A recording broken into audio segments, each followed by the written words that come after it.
Salut à tous, c'est Alex Monique. Alors j'espère que vous allez bien les amis, car aujourd'hui, eh bien je vous propose de parler une nouvelle fois du Cybertruck de Tesla. Oui, 2 vidéos de suite, mais bon, vous aviez tellement de choses intéressantes à dire sur la précédente vidéo, que mine de rien, j'ai appris quand même pas mal de choses, et ça me permet, dans cette vidéo, de vous les présenter, tout en voyant les choses différemment. Je me suis donc dit que nous allions approfondir les mystères du Cybertruck, eh bien, grâce à vous. Allez, c'est parti. Alors, je vous avais dit que le Cybertruck de Tesla n'avait pas de rétro. Eh bien, en fait, ça reste quand même complexe pour moi. Vous m'avez dit dans les commentaires qu'il y avait des caméras, un petit peu comme sur l'Audi e-tron, des caméras virtuelles, mais qu'elles étaient très bien cachées. Alors, c'est possible, mais à titre personnel, je ne les vois toujours pas sur les photos officielles. Ceci dit, n'ayez crainte, ils ont quand même le temps de peaufiner tout ça d'ici 2021, d'autant plus que bon, vous verrez, c'est le cadet de leurs soucis. Dans un futur proche, le client du Cybertruck pourra recouvrir sa couvre-benne avec un panneau solaire, qui lui fera gagner environ 24 km d'autonomie par jour. Et non pas 40 comme j'ai pu lire. 40, c'est si tu rajoutes des ailes solaires pliantes. Cherche pas. Bon alors très sincèrement, je ne savais pas que les panneaux photovoltaïques pouvaient se plier comme le dernier Samsung Galaxy Fold. Mais bon, le monde va très vite et je ne suis pas un expert. D'autant plus que, apparemment, le couvre-benne est si résistant que tu peux sauter dessus sans le casser. Mais bon, avec un panneau photovoltaïque, je l'imagine pas. Vous m'avez également demandé de parler du Cyberquad. Vous savez, ce quad 100% électrique de Tesla. Mais très sincèrement, à part vous dire qu'il rentre dans la benne du Cybertruck et que tu peux le recharger à partir du Cybertruck, dans la benne donc, Tesla n'a pas dit grand chose à son sujet. Donc, voilà, c'est un quad électrique. Quant à l'absence d'essuie-glace, eh bien, Tesla préparerait un système d'essuie-glace laser. Je n'en sais vraiment pas plus à ce sujet. J'ai cherché, mais y a rien. Et mine de rien, à l'intérieur, le volant, on en parle? Non, car bon, c'est vrai, sa forme est très particulière, hein. Il me fait un petit peu penser à un volant de supercar, en fait. Typiquement, comme celui de la Lotus Evija, par exemple. Mais le petit souci, c'est qu'avec un pick-up de ce gabarit, faut quand même le manœuvrer, le bousin. Or, un volant rond, c'est quand même ce qui se fait de mieux pour faire ça. Disons que c'est plus pratique et je ne pense pas qu'un volant de type rectangulaire façon supercar soit très pratique pour ce genre de manœuvre. Alors, c'est très certainement ce qui vous a fait le plus parler et prendre la parole dans les commentaires, l'histoire de la vitre brisée. Prévu, pas prévu, troll, coup marketing, tous les avis étaient présents et se tenait. Mais en fin de compte, je ne vois pas trop où est le problème avec cette histoire. Car bon, une vitre blindée, si tu lui balances une boule de pétanque, ou si tu tires dessus, faut pas s'imaginer qu'elle va rester telle quelle. Forcément, elle va se craqueler, mais elle ne va pas briser, elle ne va pas casser. Et c'est bien ça le plus important, c'est qu'elle absorbe le choc venu de l'extérieur, tout en protégeant l'intérieur, tout en protégeant les occupants. Donc au final, pour moi, il n'y a rien de plus normal que de voir une vitre se fissurer. Puis bon, vitre cassée, vitre pas cassée, vitre fissurée, vitre pas fissurée, je pense qu'on est tous d'accord pour se dire que cette vitre-là est bien plus solide qu'une vitre lambda d'un véhicule de série. D'autant plus que l'on m'a très justement fait remarquer qu'en cas d'accident, si les pompiers doivent intervenir,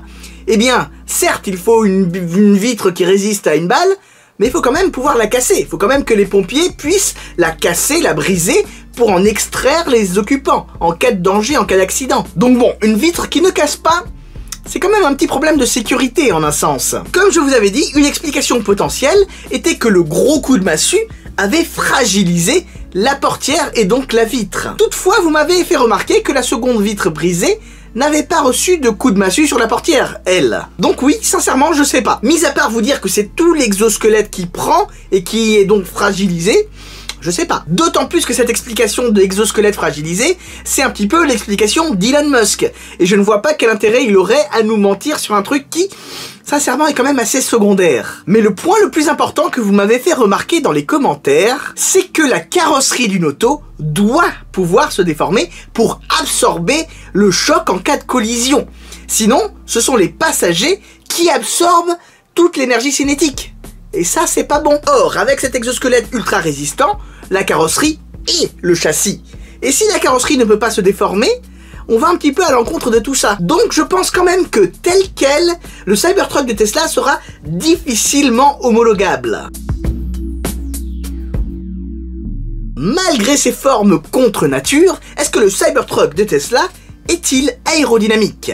Oui, non, qui sait? Alors Justin Martin, un ingénieur aéronautique, a fait des simulations et a déterminé que le CX, qui est donc le coefficient de traînée qui permet de déterminer l'aéro d'un objet, je simplifie à donf, eh bien ce fameux CX, il est plutôt bon pour le Cybertruck, contrairement à toute attente. Donc le Cybertruck serait plutôt aérodynamique, malgré ce que l'on pouvait penser. Mais de toute façon, en y réfléchissant bien, l'aérodynamisme c'est quand même un élément essentiel sur tout véhicule électrique.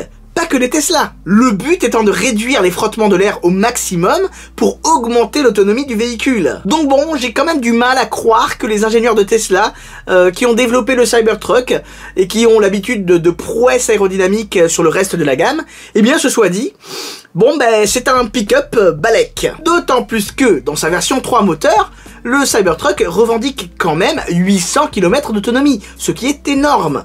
Donc bon, c'est que quelque part, il est quand même un minimum aérodynamique.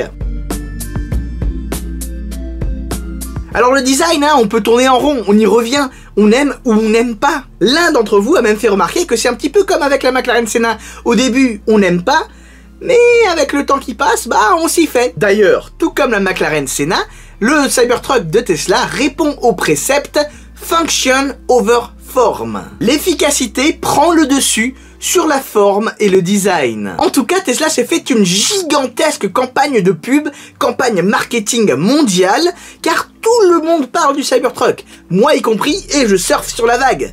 J'ai aucune honte à le dire. Comme quoi, sortir des sentiers battus, ce n'est pas forcément une mauvaise chose. Une majorité de gens le trouvent hideux, et j'en fais partie. Mais beaucoup apprécient l'effort de se singulariser. Et j'en fais également partie. Car bon, pas tout le monde apprécie sa forme pyramidale à base de polygones. Et vraiment, je peux comprendre. Mais, au moins, le Cybertruck a le mérite d'être différent et d'avoir cassé les codes du pick-up. J'irais même jusqu'à dire d'avoir cassé les codes de l'automobile. Alors que bon, quand tu regardes la plupart des pick-up, notamment sur le marché européen, eh bien, ils partagent tous ou presque la même plateforme. Nissan Navara, Renault Alaskan, Mercedes-Benz Classe X et compagnie. D'autant plus que l'on m'a également fait remarquer que, du fait de sa carrosserie châssis ultra résistant là, eh bien c'était très difficile de donner une forme complexe et arrondie au véhicule. Car en effet, s'ils essayaient de trop plier le métal pour lui donner une forme concave, eh bien ça avait pour effet de casser la machine censée plier le métal, au lieu de plier le métal. J'ai beaucoup dit plier le métal. Donc, en un sens, son design est un petit peu dû à une complexité technique qui découle directement de son exosquelette ultra résistant. Quant au niveau de la clientèle du Cybertruck, vous avez longuement débattu dans les commentaires de ma dernière vidéo, et il y a vraiment tout type d'avis. Pour certains, c'est le véhicule parfait pour le professionnel, et pour d'autres, c'est le véhicule du geek, c'est le véhicule du riche extravagant. Alors à titre personnel, je pense sincèrement que l'on verra de tout. En tout cas, parmi ceux qui ont publiquement affiché l'avoir acheté, nous avons par exemple des youtubeurs auto comme Supercar Blondie, des youtubeurs tech comme Marcus Brownlee, ou encore, même des chanteurs comme T-Pain. Mais on n'a pas trop entendu les professionnels. Mis à part la police de Dubaï, mais eux c'est un petit peu spécial, car bon, ils avaient quand même une Veyron en véhicule de police. Bon, après les mecs qui sont sur les chantiers, les professionnels, je ne sais pas trop s'ils sont vraiment présents sur les réseaux sociaux pour s'exprimer sur ce sujet.